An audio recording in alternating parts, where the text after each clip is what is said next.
بندوں کے گناہ جل کے خاکستر ہو جاتے ہیں تو اس کے اعمال میں، اس کی زندگی میں، قرب الہی میں ایک نئی تازگی آ جاتی ہے.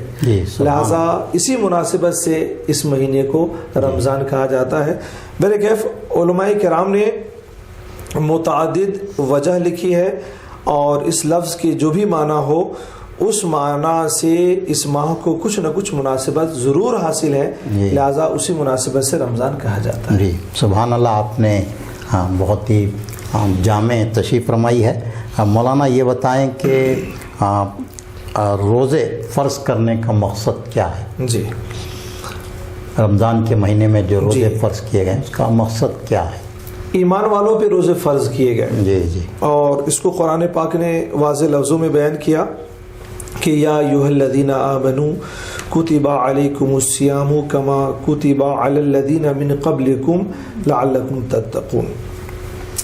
تو فرضیت کو بیان کرنے کے ساتھ ساتھ روزے کے برکات درجنوں ہیں، اس کے درجنوں مقاصد ہیں، مگر جس مقصد کو قرآن نے کوٹ کیا ہے وہ لعلکم تتقون، کہ تمہیں تقوی حاصل ہو جائے، پرہیزگاری حاصل ہو جائے.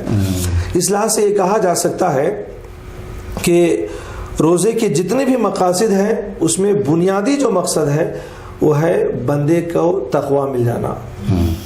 اور تقوی کی جو برکات ہے وہ قرآن پاک نے متعدد مقام پر متعدد چیزوں کو بیان کیا ہے. تو کہیں پر رزق میں فراخی ہے، کہیں مصیبتوں سے نکل جانا ہے، اور بہت ساری چیزوں کو بیان کیا ہے.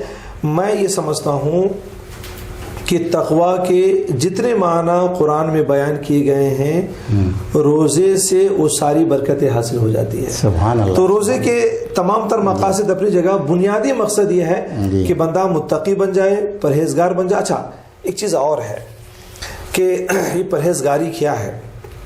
حضرت عمر رضی اللہ تعالیٰ نے حضرت ابی ابن کعب رضی اللہ تعالیٰ سے پوچھا تھا کہ روزے کا مقصد جو تقوی بیان کیا گیا یہ تقوی کیا ہے؟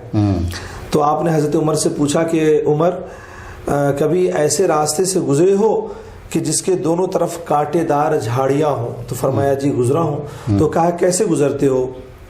کہا اس طرح گزرتا ہوں کہ دامن کو سمیٹ لیتا ہوں تاکہ دامن کانٹے میں الجھ کر چاک نہ ہو جائے. تو فرمایا سنو، دنیا سے اس طرح گزر جانا کہ دامن گناہوں سے داغدار نہ ہو، یہی تقوی ہے.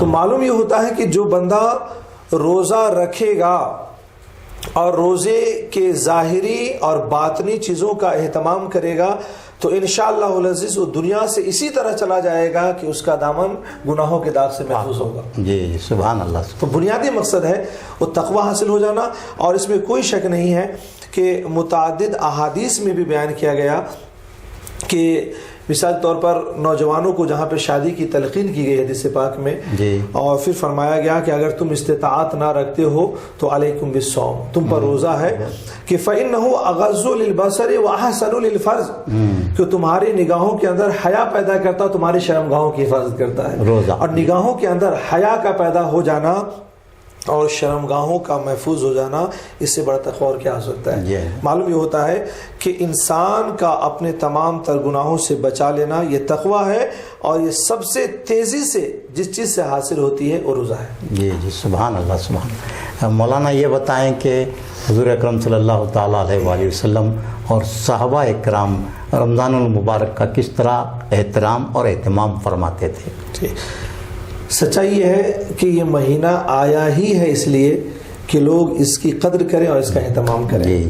حضور کی سیرتیں اور صحابہ کی سیرتیں ہمارے سامنے موجود ہیں. کاش امت مسلمہ نے اس کو سیکھا ہوتا، پڑھا ہوتا اور احترام کیا ہوتا. جب شعبان کا مہینہ آتا تھا تو حضور نبی کریم علیہ الصلوۃ والسلام رمضان کے احترام میں یہیں سے روزہ رکھنا شروع کر دیتے تھے. بلکہ روایتیں یہ آتی ہیں کہ صحابہ نے فرمایا کہ حضور نے سب سے زیادہ رمضان کے بعد جس مہینے میں کثرت سے روزہ رکھا ہے وہ شعبان کا مہینہ ہے. بلکہ بعض روایتیں یہ بھی ملتی ہیں کہ بعض دفعہ حضور نے پورے شعبان کا روزہ رکھا ہے، اور صرف اس لیے کہ رمضان کی قدر ہو، رمضان کا اہتمام کیا جائے.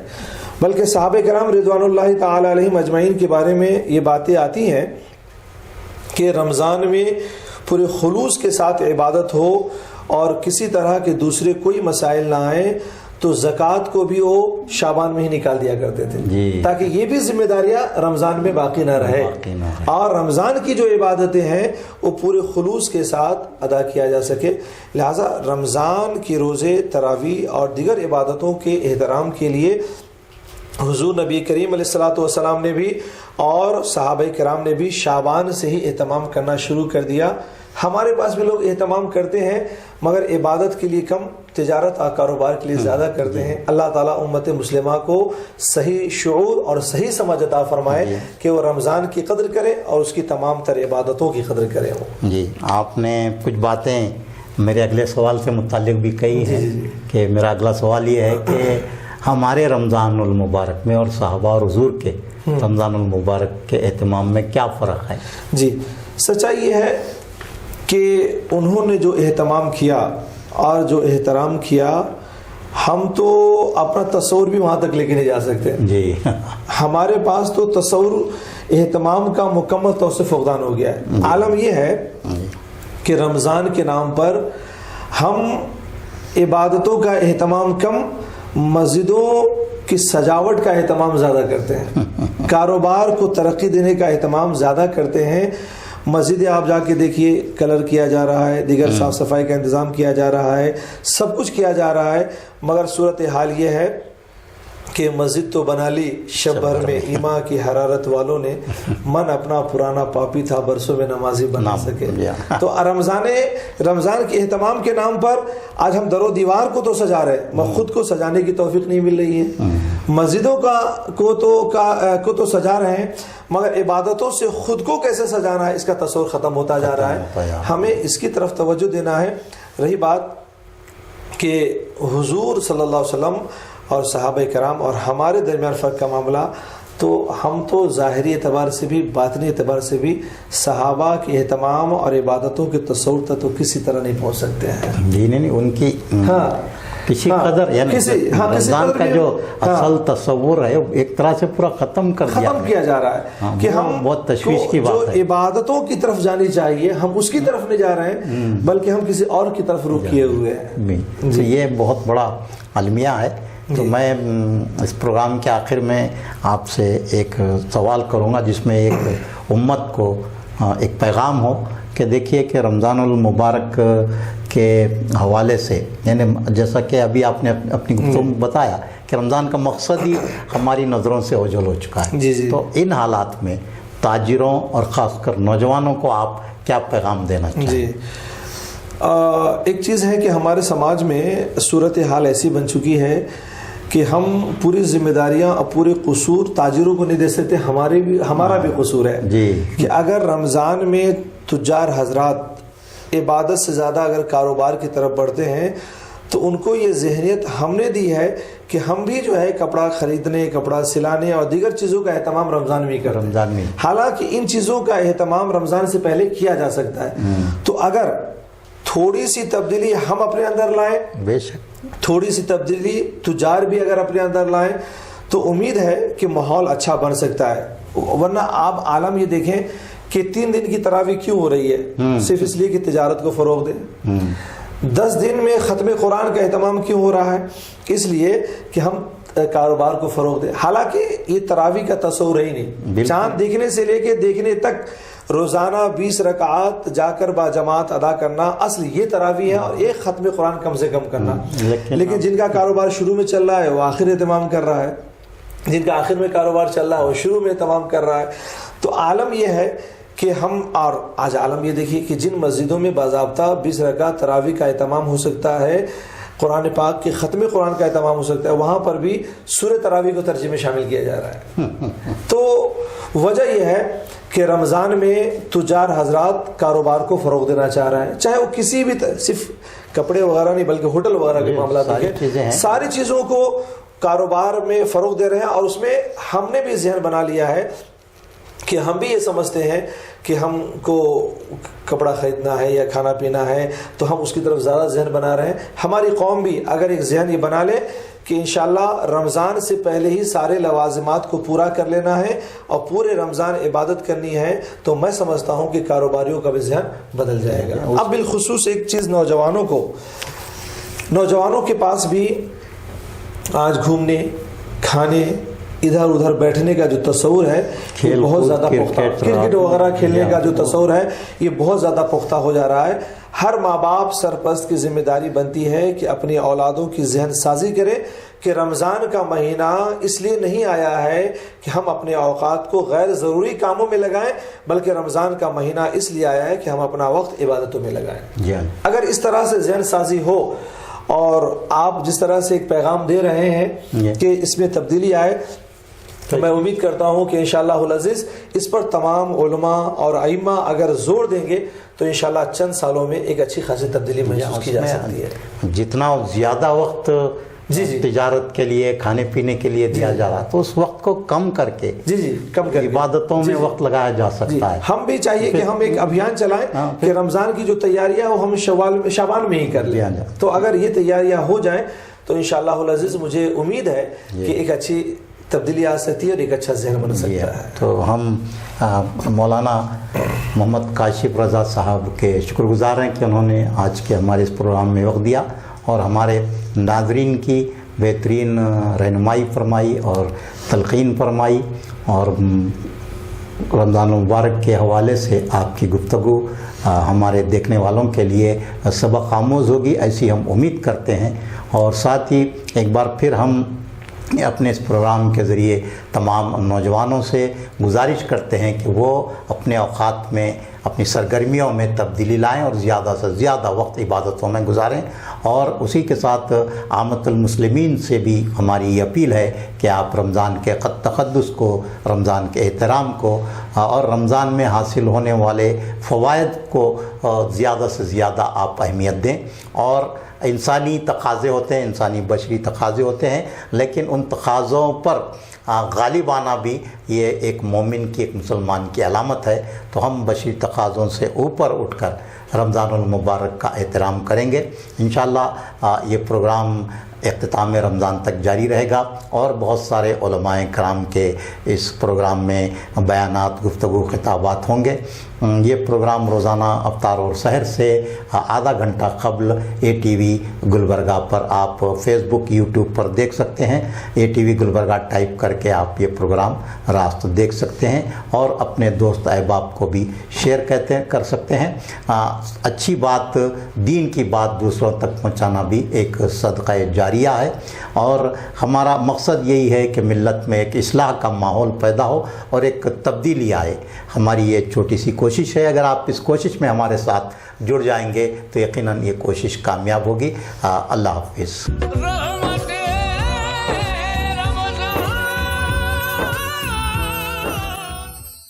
زمین ساری محمد کی، فلک سارا محمد کا، زمین ساری محمد کی، فلک سارا محمد کا، زمانے میں سبھی کچھ ہے عطا کردہ محمد کا، زمانے میں سبھی کچھ ہے عطا کردہ محمد کا۔ خدا کے بعد ہے سب سے بڑا رتبہ محمد کا، خدا کے بعد ہے سب سے بڑا رتبہ محمد کا، نسانی ہے محمد کا، نہ ہے سایہ محمد کا، نسانی ہے محمد کا نہ ہے سایہ محمد کا،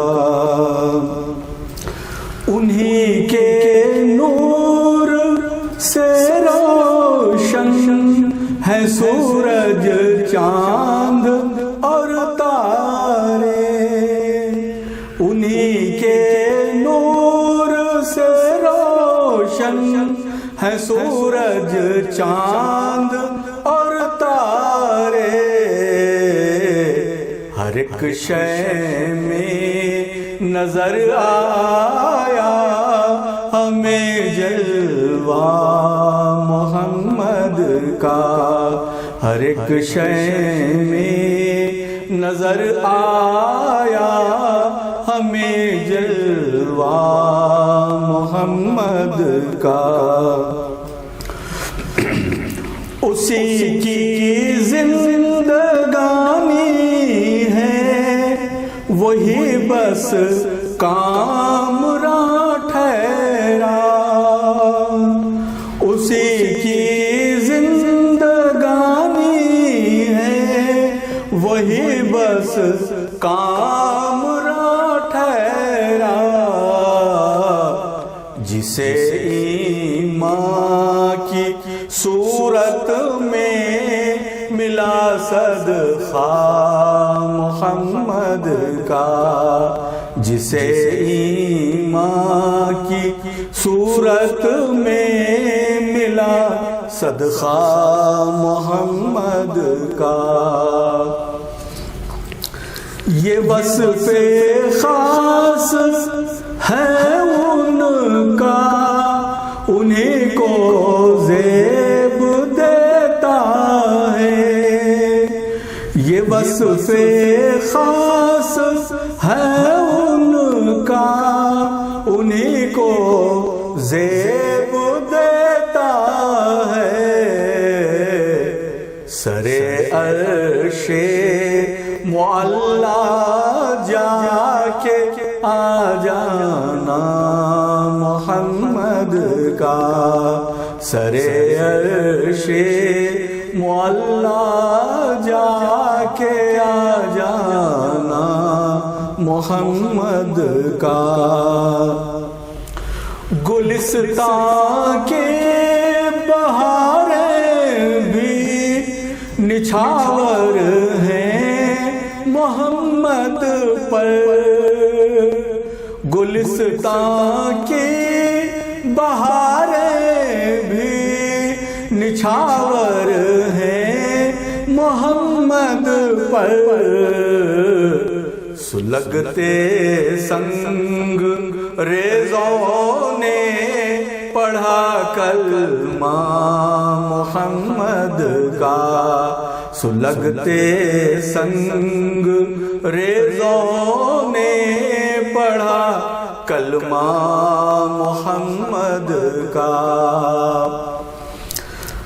غلامان محمد کے غلاموں کا غلام انور، غلامان محمد کے غلاموں کا غلام انور، وہ دیوانہ محمد کا وہ پروانہ محمد کا، وہ دیوانہ محمد کا وہ پروانہ محمد کا، زمیں ساری محمد کی فلک سارا محمد کا۔